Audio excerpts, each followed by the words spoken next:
I've gotten a lot of great marriage advice over the years from either my parents, Jocelyn's parents, Jeff and Sunday Burquest, who were the pastors that married us. Been given a lot of great advice about communication. Don't go to bed when you're angry.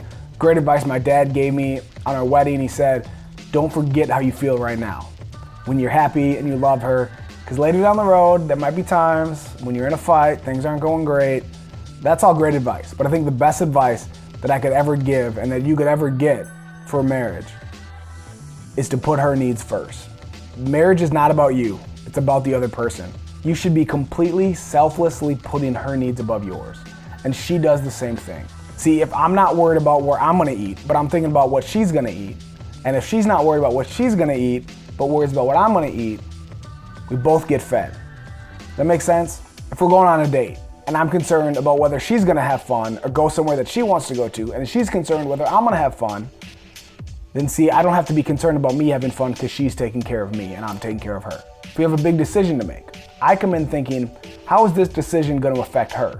She comes in thinking, how is this decision gonna affect him? We both get thought of. We both get our ideas brought to the table, but it comes from the other person.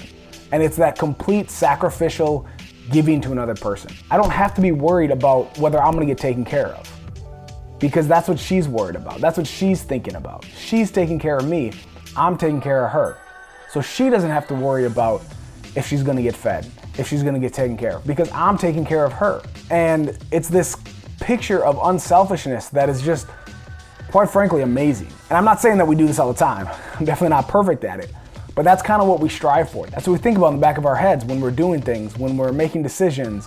So if I'm looking out for her and she's looking out for me, we both get taken care of, but you don't have to be selfish. Marriage is so completely unselfish. Christian guys love to throw out Ephesians 5, where it says, wives, submit to your husbands. But a lot of them don't read the part afterward where it says, husbands, love your wife as Christ loved the church. Christ died for the church. Do you love your wife that much that you're willing to die for her?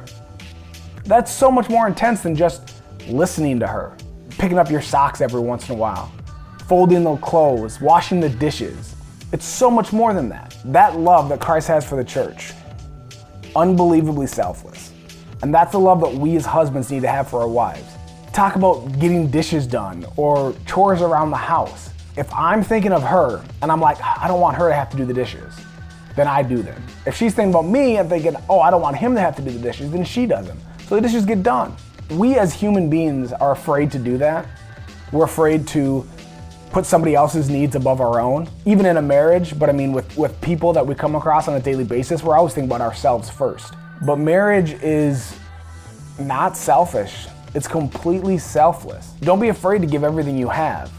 Don't be afraid to put all of her needs above all of your needs. She's doing the same thing.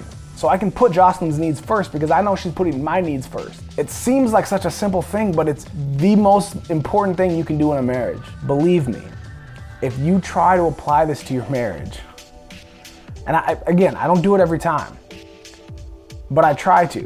And I'm not perfect, but this helps because even when we get in an argument, if you were to stop and think in that argument, am I being selfish?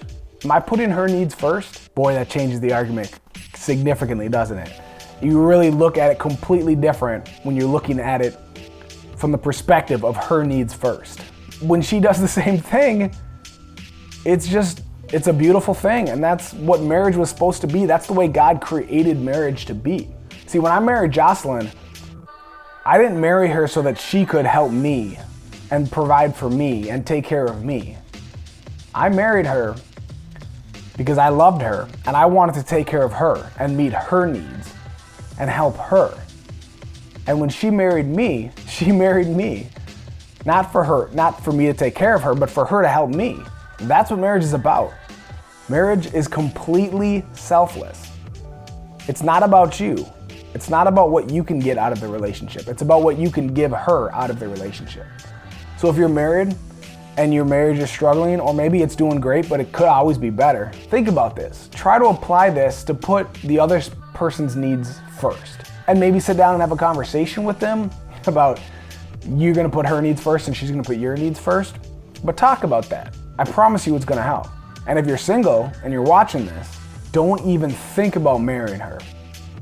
until you are 100% willing to give everything you have and put all of her needs above yours.